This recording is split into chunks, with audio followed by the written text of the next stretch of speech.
میں آپ کے درمیان آپ کی زندگی کا سب سے بڑا اور سب سے اہم سوال چھوڑے جا رہا ہوں، جس کی کھوج آپ کو زندگی کی حقیقت تک پہنچا دے گی۔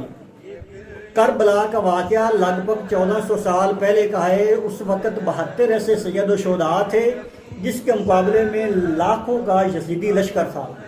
کربلا کا واقعہ ہوا، چند ایسے سید تھے جو وہاں سے اپنے ملک کو لوٹ گئے تھے۔ ان کی وجہ سے آج پوری دنیا کے اندر چپے چپے پہ سیدات کی لڑی بیٹھی ہے۔ کوئی بغدادی سید ہے، کوئی گیلانی سید ہے، کوئی شرازی سید ہے، کوئی بخاری سید ہے۔ ہر جگہ پہ سیدات کی لڑی پوری دنیا میں بیٹھی ہے۔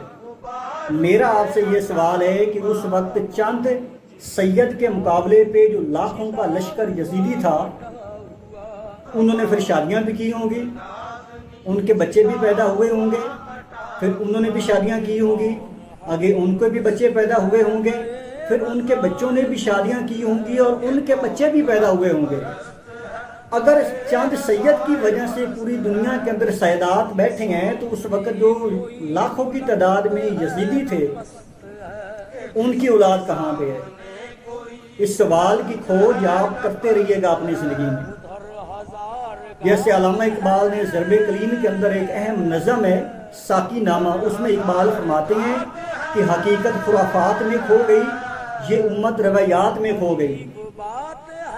کہیں ایسا نہ ہو کہ حقیقت کہیں کی کہیں گزر جائے اور ہم روایتوں میں کھو جائیں۔